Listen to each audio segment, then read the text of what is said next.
नमस्कार दोस्तों, स्वागत है आप सभी का हमारे इस चैनल गरुड़ धर्मार्थ पर। दोस्तों, अगर आप भी अपनी लाइफ में कुछ नया सीखने की चाह रखते हैं तो इस चैनल को अभी सब्सक्राइब कर लें। दोस्तों, 4 अगस्त 2024 रविवार को है सावन मास की अमावस्या, जिसे हम हरियाली अमावस्या के नाम से जानते हैं। दोस्तों, इसी दिन किया जाने वाला 2 हल्दी दीपक वाले उपाय आप लोगों को जरूर करना चाहिए, क्योंकि दोस्तों ये एक ऐसा उपाय है जो कि हर कभी नहीं किया जाता है। देखिए, यह दिन इतना खास होता है, इतना महत्वपूर्ण होता है। देखा गया है, कभी कभी बड़े बड़े पूजा पाठ अनुष्ठान से जो मनोकामना नहीं होती है, वह अमावस्या एक छोटे से उपाय करने से ही आपकी मनोकामना पूरी हो जाती है। और बहुत सारे लोगों ने इस उपाय को किया भी है और उनको इस उपाय को करने का फल भी जरूर मिला है। यदि आप लोग भी इस उपाय को हरियाली अमावस्या के दिन करना चाहते हैं, तो आप इस उपाय को पहले अच्छे से समझ लेना, सुन लेना, उसके पश्चात करना, आपको इस उपाय का फल जरूर मिलेगा। दोस्तों, हम आपको यहाँ पर बता दें कि ये जो एक वाले जो उपाय है, ये उपाय पंडित जी ने अपनी अभी की सिहोर की कथा में ही बताया है। इस उपाय को करने से आपके घर में चाहे किसी भी तरह की दुख और समस्या क्यों ना चल रही हो, आपको उसका कारण भी नहीं पता है कि यह समस्या किस कारण से चल रही है, उसका कुछ भी कारण हो सकता है। जैसे पितृदोष हो सकता है, या किसी भी तरह का मंगल दोष भी हो सकता है, और भी बहुत तरह के दोष होते हैं, कुछ भी हो सकता है। पर आपको इस उपाय करने के लिए अपने दोष को पता लगाने की भी जरूरत नहीं है। आपके घर में किस कारण से इतनी दुख और परेशानी आ रही है, वह भी आपको पता लगाने की जरूरत नहीं है। इस एक दीपक उपाय को आप लोगों को कर लेना है, क्योंकि इसी एकमात्र उपाय को करने से आपके पूरे घर परिवार में सुख और शांति हो जाएगी। आपके घर में अच्छे अच्छे काम होने लगेंगे। आपकी जो भी मनोकामना होगी, वह भी धीरे धीरे करके पूर्ण होना शुरू हो। दोस्तों, अब इस उपाय को करना किस समय है, ये भी आप लोग जान लीजिए। देखिए, इस एक दीपक वाले उपाय को करने का जो समय है, वो सीधी सी बात है, सुबह का समय है, प्रातःकाल का समय है। वैसे दोस्तों, हरियाली अमावस्या के पूरे दिन मंदिर खुले रहते हैं। पूरे दिन आप लोग उपायों को भी कर सकते हो, इसमें कोई दिक्कत वाली बात नहीं है, क्योंकि हरियाली अमावस्या के दिन भगवान शिव जी पूरे दिन अपने मंदिर में बैठे रहते हैं कि भक्त आएगा, कौन हमारे हमको प्रसन्न करेगा और हम कब उसकी मनोकामना पूर्ण करेंगे। दोस्तों, इस दिन शिव जी इतना कुछ प्रदान करते हैं जितनी कि हम कभी कल्पना भी नहीं कर सकते हैं। इसीलिए आप लोगों को इस मौके को तो अपने हाथ से नहीं जाने देना चाहिए। तो अब हम दोस्तों, यह एक दीपक वाले उपाय आखिर आप लोगों को करना कैसे है? देखिए, विशेष रूप से कोशिश करना। इस उपाय को आप हरियाली अमावस्या सुबह सुबह कर लो, पर किसी कारणवश ना कर पाओ तो फिर थोड़े लेट भी कर सकते हो, है ना? और पहली मुख्य कोशिश आपकी यही होनी चाहिए कि घर की जो माता बहन होती है, उनमें से कोई एक यह वाला उपाय करे। मतलब कि यदि माता बहन उपस्थित ना भी हो, तो उस स्थान पर फिर घर का कोई बड़ा जो पुरुष, वह भी इस उपाय को कर सकता है, कोई दिक्कत वाली बात नहीं है। पर घर के सभी सदस्य इस वाले उपाय को करने की जरूरत नहीं। घर का कोई एक मुख्य सदस्य भी इस उपाय को करेगा, तो इस उपाय को करने का फल उसके पूरे घर परिवार को जरूर मिल जाएगा। तो देखिए, एक दीपक वाले उपाय है, तो सीधी सी बात है कि इसमें हमें एक दीपक की तो आवश्यकता पड़ेगी ही पड़ेगी।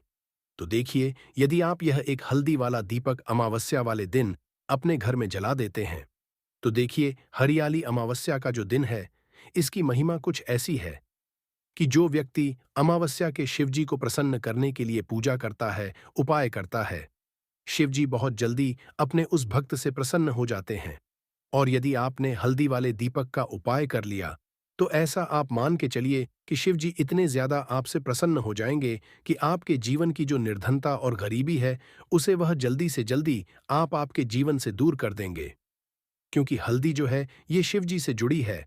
हल्दी आपके जीवन में बहुत सारी जो तरह की समस्याएं होती हैं, जो आपके घर में पैसा नहीं आता है, पैसा रुकता नहीं है, पैसा बहुत ज्यादा खर्च यदि आपका होता है, धन की बर्बादी यदि आपके घर में हो रही है, तब भी आपको विशेषकर ये हल्दी वाले एक दीपक का उपाय अमावस्या वाले दिन जरूर करना चाहिए।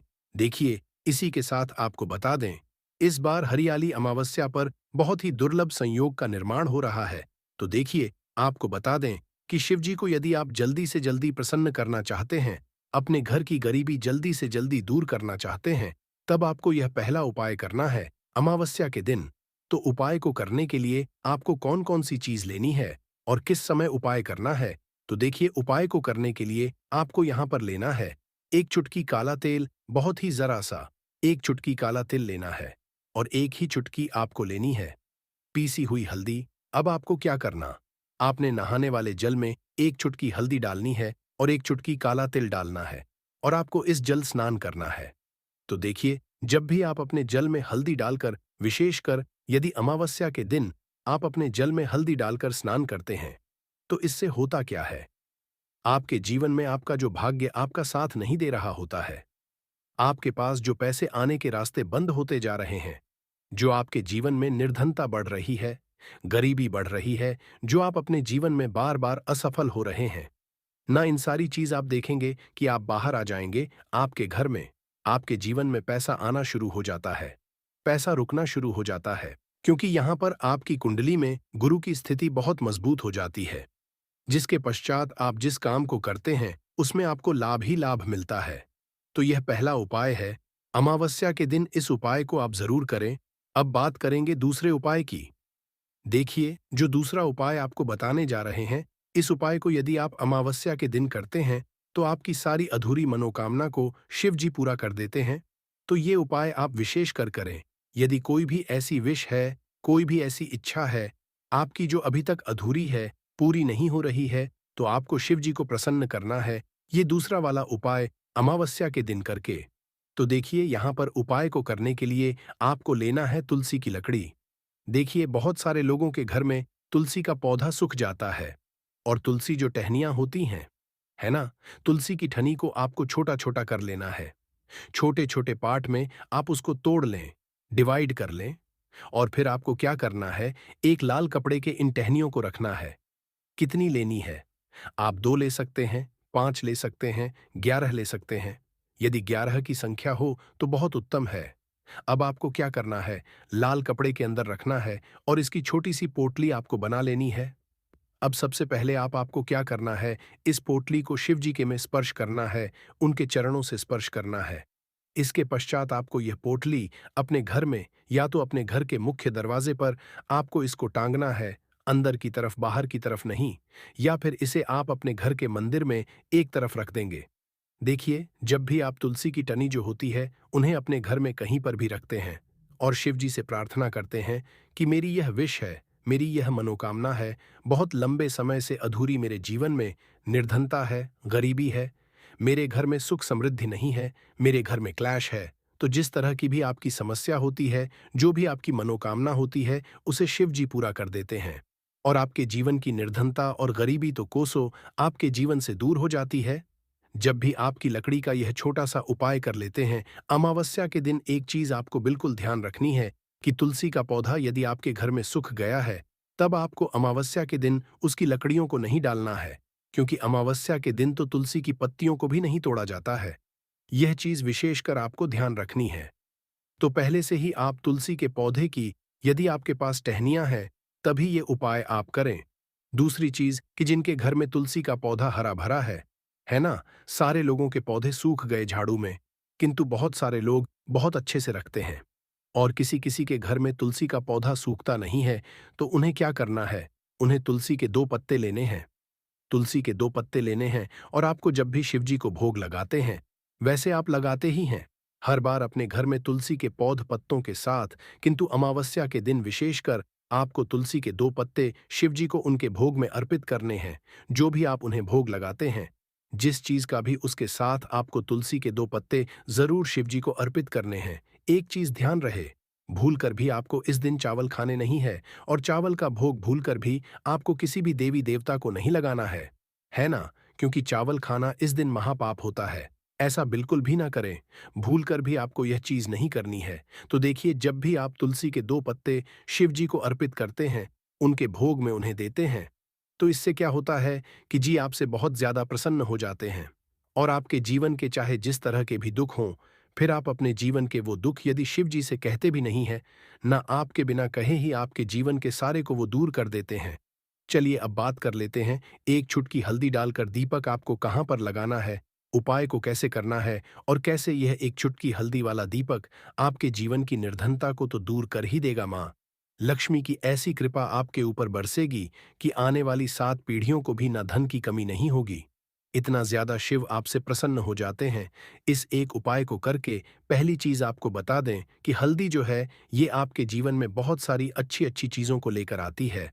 जैसे कि पैसे को बढ़ाने का काम करती है और आपके घर में धन आने के स्रोत यदि बंद हो गए हैं, धन आने का रास्ता यदि आपके घर में बंद होता जा रहा है, उसे खोल देती है। क्योंकि आपके घर की नेगेटिव एनर्जी है, नकारात्मक ऊर्जा है, बुरी शक्तियां हैं। इन सारी चीजों को हल्दी दूर कर देती है, क्योंकि जहां पर हल्दी होती है, वहां पर यह सारी चीजें रहती ही नहीं है। तीसरी चीज शिवजी से जुड़ी है, तो शिवजी आपसे तुरंत प्रसन्न हो जाते हैं। जब भी आप हल्दी का कोई उपाय करते हैं, तो आपको पीसी हुई एक चुटकी हल्दी लेनी है और ये एक चुटकी पीसी हुई हल्दी आपको दीपक के अंदर डालनी है। शुद्ध देसी घी का दीपक आप तैयार करेंगे, गोल बाती लगाएंगे और फिर उसके अंदर एक चुटकी हल्दी आपको डालना है। अब देखिए, ये हल्दी वाला दीपक आपको लगाना कहाँ पर है। ये दीपक यदि आपके घर में तुलसी जी का पौधा हरा भरा है और तुलसी का पौधा है, तब तो आप तुलसी जी के पौधे के पास लगाएंगे। बहुत से जिनके घर में अभी तुलसी का पौधा नहीं है, कुछ लोगों का सुख गया या किसी किसी के घर में होता नहीं है ना? तो वो लोग क्या करेंगे? मंदिर में भी आप लगा सकते हैं। यदि आपके घर के आसपास कहीं मंदिर है, वहां भी आप लगा सकते हैं। वरना यह दीपक आपको अपने घर के मंदिर में लगाना है। तो देखिए, जब भी आप हल्दी का दीपक शिव जी के सामने या तुलसी जी के पौधे के पास लगाएंगे, तब आपको उनका एक मंत्र है, उस मंत्र को आपको 11 बार बोलना है। यह मंत्र सभी को है, यदि नहीं आता है तो आप इसे नोट कर लें। मंत्र इस तरह है: श्री शिवाय नमस्तु, भयम श्री शिवाय नमस्तु। भयम इस मंत्र का आपको 11 बार चयन करना है, 11 बार इसे बोलना है। अब देखिए, जो लोग मंत्र याद नहीं रख पाएंगे या जिन्हें नहीं आता है, वो श्री हरि विष्णु का ऐसे ही स्मरण कर लेंगे, उनका ध्यान कर लेंगे और दीपक जला देंगे। बस इतना आपको करना है और कुछ भी नहीं करना है। यह उपाय आप करके देख लीजिए, आपके जीवन की जो निर्धनता है न बहुत जल्दी आपके जीवन से दूर हो जाएगी। एक चीज और आपको ध्यान रखनी है कि जब भी आप दीपक तुलसी जी के पौधे के पास लगाएंगे, आपको जमीन पर दीपक नहीं रखना है। थोड़ी सी फूल की पंखुड़ियां रख लें या फिर कोई प्लेट रख ले। चावल आपको नहीं रखना है अमावस्या के दिन, क्योंकि वैसे तो आप चावल रख सकते हैं, किंतु अमावस्या के दिन आपको चावल के नीचे नहीं रखना है। तो इस तरह से जब आप उपाय करते हैं, पूजा पाठ करते हैं, पूरी सच्ची श्रद्धा के साथ करते हैं, श्री हरि विष्णु के ऊपर विश्वास रख करते हैं, तो आपकी जितनी भी मनोकामनाएं होती हैं, ना जितनी भी निर्धनता होती है, उसे श्री हरि विष्णु दूर कर देते हैं और सदैव आपके जीवन में, आपके घर में माँ लक्ष्मी वास करती है। अब जल्दी से बात कर लेते हैं तीसरे उपाय की। तो तीसरा उपाय जो आपको बताने जा रहे हैं, इस उपाय को यदि आपने हरियाली के दिन कर लिया, तो मान के चलिए, घर घर में गरीबी आपके चाहे कितनी भी ज्यादा हो, सर पे चाहे कर्जा गया हो, धन आपको लोगों से उधार लेना पड़ रहा हो, आपके घर का, आपके सर का सारा कर्जा दूर हो जाएगा। घर की सारी निर्धनता, गरीबी दूर हो जाएगी और आपके घर में माता लक्ष्मी का वास होगा। स्थायी रूप से, स्थायी रूप का मतलब है माता लक्ष्मी कभी भी फिर आपके घर को छोड़कर नहीं जाएंगी। तो बहुत ही सरल उपाय है। आपको करना क्या है? आपको हरियाली अमावस्या के दिन क्या करना है? आपको खीर बनानी है। हरियाली अमावस्या के दिन खीर बनानी है। और यदि आपके पास थोड़ा सा इलायची है, तो आपको क्या करना है? वो इलायची खीर डालनी है, उसके दाने खीर में डालने हैं। इससे क्या होगा? इलायची की जो खुशबू है वो खीर में अच्छे से समा जाएगी और माता लक्ष्मी को जितनी भी सुगंधित वस्तुएं होती हैं, उन्हें वो सुगंधित वस्तुत्व में बहुत ही प्रिय होती है। माता स्वयं चल करके उस घर में आती है। जो व्यक्ति सुगंधित कोई भी वस्तु का पाए, माता लक्ष्मी की पूजा में कर लेता है। तो जब यह खीर आप बनाएंगे, शाम के समय में अपने घर में पूजा करेंगे और माता लक्ष्मी को आपको यह इलायची वाली खीर अर्पित करनी है। यह उपाय इतना अचूक है, जो व्यक्ति इस उपाय को कर लेता है, उसके घर की चाहे कितनी भी बड़ी क्यों ना हो, उसके घर में चाहे कितनी भी गरीबी क्यों ना हो, उस बड़ी से बड़ी को और गरीबी को भी दूर होने में समय नहीं लगता है। क्योंकि इतना ज्यादा अचूक उपाय है। यह इलायची वाली खीर का माता लक्ष्मी समझो, तुरंत की तुरंत प्रसन्न हो जाती है।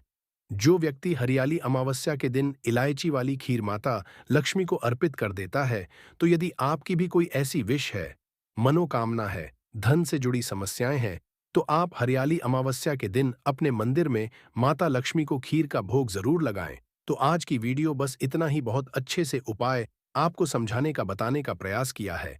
यदि उसके पश्चात भी आपको कुछ पूछना हो तो आप कमेंट सेक्शन में पूछ सकते हैं। कमेंट सेक्शन में आपको लिखना है पूरी सच्ची श्रद्धा के साथ जय माता लक्ष्मी। तो देखिए, जब आप जय माता लक्ष्मी लिखेंगे ना, तो आपकी जो दिल की आवाज है, जो आपकी प्रार्थना है, वो मां लक्ष्मी तक जरूर पहुंचेगी। लिख देख ले, क्या पता माता लक्ष्मी आपकी एक को इस तरह से सुन ले कि आपके घर में वो आ जाए और कभी भी आपके घर में फिर निर्धनता ना रहे। तो चलिए अब जल्दी से बात कर लेते हैं अपने लास्ट उपाय की। कौन सा है वह लास्ट उपाय जो आपको अमावस्या के दिन जरूर ही करना चाहिए? देखिए, इस दिन अमावस्या के दिन स्नान और दान का बहुत ही ज्यादा महत्व होता है, तो आप अपनी आवश्यकता अनुसार इस दिन दान जरूर करें। क्योंकि माघ की जो अमावस्या होती है, इस दिन आप भी दान करते हैं, कई गुना लाभ आपको हासिल होता है। इस दिन किया गया जो दान होता है, ये सारे दानों में सबसे बड़ा दान और सबसे उत्तम दान समझा जाता है। अब दान में आप अपनी आवश्यकता अनुसार कुछ भी दान कर सकते हैं। अनाज का दान कर सकते हैं, दानों का दान कर सकते हैं। और भी बहुत सारी चीजें होती हैं जो आप इस दिन अपनी आवश्यकता अनुसार दान कर सकते हैं। साथ ही साथ आपको ध्यान रहे कि आपको अमावस्या के दिन वैसे तो कभी भी ऐसा नहीं चाहिए। अमावस्या के भी आपको कभी किसी व्यक्ति के ऊपर चिल्लाना नहीं चाहिए, गुस्सा नहीं करना चाहिए। और इस दिन आपको बिल्कुल शांत रहना चाहिए। जितना हो सके महादेव का नाम स्मरण करें। ही नुकसान हो रहा हो तो आपको यह एक उपाय केवल एक दिन कर लेना है। और गुरुजी ने कहा कि आप कुछ ही दिनों में देखेंगे कि आपके जीवन में कितना बड़ा चमत्कार हुआ है। धन हासिल के नए नए मार्ग बन जाते हैं। जीवन की सारी बाधाएं समाप्त हो जाती हैं और आपको सुख समृद्धि की हासिलें होती है। तो चलिए करते हैं इस विषय उपाय के बारे में, परंतु उससे पहले एक निवेदन है कि यदि आप चैनल पर नए हैं तो कृपया चैनल को सब्सक्राइब जरूर कर लें और कमेंट बॉक्स में जय मां लक्ष्मी जरूर लिखें। माता लक्ष्मी दोस्तों, हम लोग अक्सर खाना थोड़ा ज्यादा ही बनाते हैं और फिर कुछ खाना बच भी जाता है। सब्जी या ग्रेवी अक्सर खत्म हो जाती है और केवल रोटी बच जाती है। अगले दिन बासी रोटियों को घर के सदस्य या बच्चे खाने कतराते हैं। यदि आपके में ऐसा होता है तो ये जानकारी आपको हिलाकर रख देगी। यदि आप भी ऐसी रोटी खाते हैं तो आपको मालामाल होने से कोई भी नहीं रोक सकता। इसी के साथ ही इस वीडियो में हम जानेंगे कुछ ऐसी गलतियों के बारे में जो यदि आपके घर में भी महिलाएं करती हैं तो आज ही बंद कर दें, वरना पूरा घर हो जाएगा नष्ट। तो पूरी जानकारी के लिए इस वीडियो को अंत तक जरूर देखिएगा दोस्तों। रसोई घर में ये गलती कभी भी नहीं करनी चाहिए। यकीन शास्त्रों, रसोई में इन गलतियों को करने वाला व्यक्ति हर हाल में वह निर्धन हो जाता है। उसे गरीबी का सामना करना पड़ता है। पूरे परिवार को इसका खामियाजा भुगतना पड़ता है। शास्त्रों में स्पष्ट बताया गया है कि जिस घर में मां अन्नपूर्ण जी का वास हो जाए तो मां के साथ साथ सभी देवी देवता एक साथ निवास करते हैं। ऐसा करने वालों के घर में अनाज का भंडार धन दौलत से भरा रहता है। जिस भी व्यक्ति के घर में ये गलतियां यदि होती तो इसे आप मामूली ना समझे और ना ही नजरअंदाज करने की गलती करें। आपका पूरा घर निधन हो सकता है। दोस्तों, व्यक्ति यदि जीवन में सफलता करना चाहता है तो उसके लिए सबसे ज्यादा जरूरी है उसके स्वास्थ्य का सही होना। और उसका शरीर यदि स्वस्थ होता है तो व्यक्ति सदैव ही अपने लक्ष्य को हासिल कर सकता है। ऐसे में शास्त्रों के अनुसार यदि आपका रसोई घर अच्छा है, उसमें ये गलती नहीं होती है, तो मां अन्नपूर्णा आपसे प्रसन्न हो जाती है, आपको मालामाल कर देती है।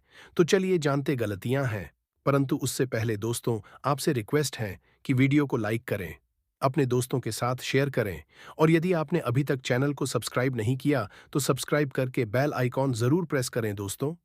नंबर 1, महिलाएं ऐसी होती हैं जो खाना बनाने से पहले स्नान नहीं करती, हाथ पांव नहीं धोती, रसोई घर में खाना बनाते समय इधर उधर जैसे बाल में या मुंह पर हाथ लगाती है और फिर हाथ धोए बिना हाथों को साफ किया खाना बनाती है। तो ऐसे में खाना दूषित हो जाता है। इस तरह का खाना खाने पर घर परिवार में बीमारी आती है। माता अन्नपूर्णा जी नाराज हो जाती है। ऐसे घरों में दरिद्रता का वास हो जाता है। ऐसे घर में रहने वाले व्यक्ति कामयाबी हासिल नहीं कर पाते और राहु केतु का भी बुरा प्रभाव पड़ता है। इसीलिए गलती कभी भी नहीं करनी ही चाहिए। सदैव स्वच्छ हाथों से ही खाना बनाना चाहिए। ऐसा माता अन्नपूर्णा को अति प्रसन्न करती है। दोस्तों, नंबर 2, शास्त्र में बताया गया है जहां पर महिलाएं भोजन बनाती हैं वह स्थान स्वच्छ ना हो तो राहु केतु का बुरा प्रभाव पड़ता ही है, साथ ही क्षण भी रुष्ट हो जाते हैं। ऐसे घरों में कमाने वाले व्यक्ति पर बुरा असर होता है। पूरा हर धीरे धीरे निर्धनता का शिकार होता चला जाता है। इसीलिए घर सदैव साफ सुथरा रखना चाहिए और गंगा जल से छिड़काव जरूर करना चाहिए। ऐसा करने माता अन्नपूर्णा आकर्षित होती है और आपको आपके हर कार्य में कामयाबी मिलेगी। साथ ही उसके परिवार के हर सदस्य को उनके काम में कामयाबी मिलती है। नंबर 3 दोस्तों, अपने घर में धारदार चीज नहीं रखनी चाहिए। इससे परिवार में तनाव बढ़ता है और झगड़े आदि होने लगते हैं। ऐसे में रसोई घर में एक या दो से ज्यादा चाकू छुरी नहीं रखनी चाहिए, ऐसे जिसका आप उपाय नहीं करते हैं, परंतु आपने अब तक रसोई घर में उसे रखा हुआ है, तो ऐसे ही बेकार धारदार वस्तुओं को तुरंत ही बाहर कर देना, क्योंकि ऐसी चीजें घर में रखने से नकारात्मकता आकर्षित होती है। इससे काफी बुरा प्रभाव पड़ता है। नंबर 4, रसोई घर के सामने जूते, चप्पल, झाड़ू, पोछा कभी भी नहीं रखना चाहिए। इससे माता अन्नपूर्णा नाराज होती है और पूरे घर को गरीबी का सामना करना पड़ता है। इसे पाप भी समझा जाता है।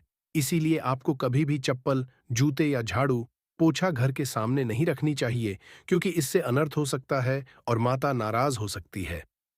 नंबर 5, रसोई घर में खाना बनाते समय में महिलाओं को भोजन झूठा नहीं करना चाहिए। ऐसा करने मां अन्नपूर्णा जी का पूर्ण अपमान होता है। इससे घर में दरिद्रता का वास हो जाता है और माता लक्ष्मी भी घर से रूठ कर चली जाती है। बहुत सी महिलाएं खाना बनाते समय खाने में नमक या मसाले चेक करने के लिए भी खाने लगती हैं। ऐसा नहीं करना, शुभता का ख्याल रखें और खाना बनाते समय पूरे खाने को भी झूठा ना करें, क्योंकि ऐसे में उनका अपमान समझा जाता है। घर की सुख शांति भंग हो जाती है। इसीलिए यदि आप खाना बनाएं तो सबसे पहले आप खाने को थोड़ा कहीं पर चढ़ा दें, थोड़ा सा किसी को खिला दें, तब भी आप भोजन छक सकते हैं। नंबर 6, यदि बार बार आपके भोजन में बाल निकल आते हैं, इसे आप मामूली न समझें। ऐसा समझा जाता है कि खाने में बार बार बाल आना राहु केतु का बुरा प्रभाव होता है। ऐसा घर सदैव निधन निधन ही रहता है। खाने में कभी भी बाल नहीं आना चाहिए, क्योंकि यह मां अन्नपूर्णा का सबसे बड़ा अपमान समझा जाता है। ये घोर अनर्थ समझा जाता है। ऐसे में शुद्धता भी भंग हो जाती है और परिवार को भयंकर बीमारियों का सामना करना पड़ सकता है। ये भूल कर भी ना करें और खाना बनाते समय सदैव औरतों को अपने बाल बांधकर ही खाना बनाना चाहिए। दोस्त, वास्तुशास्त्र के अनुसार कुछ वस्तुएं ऐसी है जो रसोई घर में बिल्कुल भी नहीं रखनी चाहिए। इन्हें रखने से परेशानियों में वृद्धि भी होने लगती है। नंबर 1, शीशा। घर को सुंदर रखने के लिए कुछ लोग किचन में शीशा लगा देते हैं, परंतु शास्त्र की माने तो रसोई घर में शीशे का उपाय नहीं करना चाहिए। ऐसा इसलिए कि क्योंकि किचन में चूल्हा अग्निदेव का सूचक समझा जाता है। यदि शीशे में अग्नि का प्रतिबिंब दिख जाता है तो घर में अशुभ समझा जाता है। इसके कारण घर में कलह क्लेश बढ़ाने लगते हैं। इसी के साथ साथ घर की आर्थिक स्थिति भी बिगड़ने लगती है। तो यह नंबर 2, गुंथा हुआ आटा। कई बार महिलाएं किचन में रोटी बनाने को गुंथा हुआ आटा या बचा हुआ आटा फ्रिज में छोड़ देती हैं और सुबह उसी का उपाय रोटी बनाने के लिए करती है। वास्तु के अनुसार ये सही नहीं होता। रसोई घर में गुंथा हुआ आटा रखने से शनि और राहु का नकारात्मक प्रभाव पड़ने लगता है। इसी का से जीवन में अनेक तरह की समस्याएं होने लगती हैं। नंबर 3, टूटे तरह के बर्तन उपाय होते हैं। टूटे हुए बर्तन ना रखें। रसोई घर में कुछ बर्तन ज्यादा उपाय होने के पश्चात टूट जाते हैं, परंतु कई बार कुछ हद तक टूटे हुए बर्तन का उपाय करते ही रहते हैं। वास्तु के मुताबिक ये नहीं समझा जाता। रसोई घर में कभी भी टूटे फूटे बर्तनों का उपाय नहीं करना चाहिए। इससे परिवार के सदस्यों के बीच मतभेद में वृद्धि होने लगती है। चलिए अब करते हैं कि बासी रोटी खाना आपके लिए कैसा है दोस्तों। खाना जब भी बासी हो जाता है तो हम उसे फेंक देते हैं। शायद आपने कभी भी नहीं सोचा होगा कि बासी खाना भी आपके लिए अच्छा हो सकता है। ऐसे में जाने बासी रोटी आपके स्वास्थ्य और भाग्य पर क्या असर डालती है, जिसे जानकर आप चौंक जाएंगे। दोस्तों, आपको बता दें कि बासी रोटी पाचन तंत्र के लिए चमत्कार से कम नहीं है। बासी रोटी तन को दुरुस्त बनाती है। रोटी में फाइबर की प्रचुर मात्रा पाई जाती है। खाने में फाइबर मात्रा पाचन में सहायता करती है। बासी रोटी से पेट फूलने की समस्या, गैस की समस्या और कब्ज की समस्या से राहत मिल सकती है। इसीलिए दोस्तों, बासी रोटी आपके लिए वरदान है। इसका उपयोग करें। वहीं यदि शास्त्रों की माने तो भोजन वैसे तो ताज़ा ही खाना चाहिए, परंतु जब तक भोजन खाने लायक है, खराब ना हुआ हो, तो उसे कभी फेंकना नहीं चाहिए, क्योंकि यह भोजन का अपमान है। ऐसे में जो व्यक्ति बासी भोजन को फेंकता नहीं है और उसे ग्रहण करके मान देता है, तो ऐसे व्यक्ति पर मां अन्नपूर्णा सदैव प्रसन्न रहती है। परंतु इसमें एक बात का ध्यान देना बहुत ही आवश्यक है। बासी रोटी को जब भी आप खाएं या छोटे बच्चों को दें, तो पहले आप उसे चेक जरूर कर लें। यदि बासी रोटी में से रेशियो निकल रही है, तो आपके बच्चे की जान जा सकती है या आप बीमार भी पड़ सकते हैं। बासी रोटी भले ही किसी चमत्कार से कम ना हो, परंतु लंबे समय तक बासी रोटी घर में रखना जहर के समान मानी जाती है। इसीलिए वाली रोटी कभी भी ना खाएं। अब दोस्तों, आपको पूज्य गुरुजी द्वारा बताया गया उपाय बताने जा रहे हैं। प्रभावशाली चमत्कारिक उपाय है जो कि आपकी किस्मत को चमका देंगे। आपको लाभ शुरू करते हैं। दोस्तों, परंपरा में गाय, गंगा और गायत्री का बहुत ज्यादा धार्मिक महत्व है। मान्यता है गौ माता के शरीर पर 33 कोटि देवी देवताओं का वास होता है। गौ माता की पूजा करने वाले जातक पर इन सभी देवी देवताओं की कृपा बरसती है। गौ सेवा न केवल इस जन्म के बल्कि पूर्व के भी दोष दूर हो जाते हैं। हर एक सुबह जब आपके घर में भोजन बनाना प्रारंभ हो, तो सबसे पहले बनाई गई रोटी को आप गौ माता के नाम से निकाल दें और भोजन कर पूर्व गौ माता को इस रोटी को खिलाएं। यदि संभव हो तो काली गाय को खिलाएं। ये भी काली गाय ना मिले तो सफेद गाय को भी आप खिला सकते हैं। आपको बता दें कि गाय को आप भी रोटी बनाएं। प्रतिदिन ताजी रोटी ही बनाएं। गाय को यदि ने रोटी बनाई है तो कोशिश करें कि उस रोटी को आप तुरंत ही गाय को दे दें। यदि आप उस रोटी को रख देंगे और उस रोटी को अगले दिन देंगे, तो वह रोटी बासी मानी जाएगी। गाय को कभी भी रोटी ना दें। इससे घर में नकारात्मक ऊर्जा वास करती है और जो भी काम आपके बनने वाले होंगे, वह काम भी आपके बिल्कुल भी नहीं बनेंगे। इससे आपके घर में सदैव दर्द देवता का वास रहेगा और आप जिस भी काम, उस काम में आपको सदैव फलता ही हाथ लगेंगे। इसलिए कोशिश करें गाय को रोजाना ताजी रोटी बनाकर खिलाएं और रोटी को बिल्कुल ना रखें। उसी रोटी गाय को ना दें और साथ ही साथ सड़ी गली चीजें गाय को नहीं खिलानी चाहिए। घर में कोई फल कोई सब्जी है, सो जाए तो लोग क्या करते हैं, गाय को देते हैं नहीं। ऐसा नहीं करना चाहिए। ऐसा करने से यदि आप गाय खिलाते हैं तो और आप आपके भाग्य बन जाते हैं। आप बिल्कुल सड़ी गली चीजें गाय को ना खिलाएं और साथ ही साथ अब आटे की 11 लोहियां बनाकर उनके ऊपर हल्दी लगाएं। इसके बाद को खिलाएं। हर एक लौह को खिलाते समय गाय के सिंघों पर आप हाथ फेरें, पीठ पर हाथ फेरें, मस्तक पर हाथ फेरे रहे हैं। माता गाय के अब चरणों का स्पर्श करें। दोस्तों, ऐसा करने से आपके समस्त काम बनने लगेंगे। जो दुहक का समय चल रहा है, वे भी खत्म। आपके जीवन में खुशियां ही खुशियां होंगी। और एक बार आप 7 बार गाय की परिक्रमा भी कर लें, तो आपके समस्त होंगे। और साथ ही साथ आप गाय को जब भी रोटी दे, रोटी पर या तो आप थोड़ी हल्दी लगा लें या थोड़ा गुड़ रख लें। यदि गुड़ ना हो तो आप थोड़ा घी रख सकते हैं। दोस्तों, गाय को कभी भी सूखी रोटी ना खिलाए। सूखी का मतलब गाय को रोटी खिलाए, उस पर कुछ ना कुछ रख कर खिलाए। हल्दी रख ले, गुड़ रख ले, मिश्री घी या जो भी रख ले, मतलब खाली नहीं है। इतना करने मात्र से आपके जीवन के सभी दुख दर्द समाप्त हो जाएंगे। चीज का दान करने से बहुत सारे ग्रहों को कंट्रोल किया जा सकता है। जनरल में रोजमर्रा की जिंदगी में जैसे हम कहते हैं गाय को रोटी देना, इससे किसी को भी पितृदोष से मुक्ति चाहिए तो गाय को रोटी दीजिए। काम में बार बार बाधाएं आती हैं और संतान सुख में कठिनाई आती है, धन संबंधी परेशानियां होती हैं, इसमें बहुत दूर तक पितृगण यदि नाराज हो तो इस तरह की चीजें आपके जीवन में होती हैं। और पितृ को करने के लिए ही कहा जाता है कि अमावस्या या तो चावल की खीर में रोटी डालकर के घर की छत पर कौवों को खिलाइए। किसी भी गरीब आदि को भोजन कराएं। इससे आपके जीवन के बहुत सारे पितृगण, पितृदोष तो दूर होते ही हैं, बाकी भी बाधाएं दूर होती हैं। विष्णु पुराण के तीसरे अंश में बताया गया है 12वें अध्याय में कि कोई भूखा व्यक्ति द्वार पर यदि आ जाए तो उसे भरपेट रोटी जरूर खिलानी चाहिए। इससे नारायण प्रसन्न होते हैं। अन्न धन की कमी नहीं होती है। मनुष्य को परलोक का सुख मिलता है। दोस्तों, रोटी से भूख नहीं मिटाती, हमारे सोए हुए भाग्य को भी जगाती है। लेकिन बहुत से लोग रोटी के यूज करने के गुणों को नहीं जानते, इसलिए इसका लाभ नहीं उठा पाते हैं। तो चलिए, आज मैं आपको बताऊंगी कि रोटी से आप कैसे अपनी किस्मत चमका सकते हो, वो भी खास बासी रोटी का उपाय बताऊंगी जिससे आप किसी से भी बात मनवा सकते हैं, जिसे तंत्र अपनी भाषा में वशीकरण भी कहते हैं। और ये ही आसान होता है, कोई भी गलत नहीं होता है। बस इसमें ये बात करते हैं कि किस तरह से आप सही तरीके से अपने पति या पत्नी को जो रूठ गए हैं, मान नहीं रहे हैं, इस तरह से आप उनको बना करके वापस ला सकते हैं। सबसे पहले ग्रह दोषों की बात करेंगे, तो शनि, राहु और केतु को पाप ग्रह कहते हैं और इनकी दशा से प्रायः हर तीसरा व्यक्ति पीड़ित है।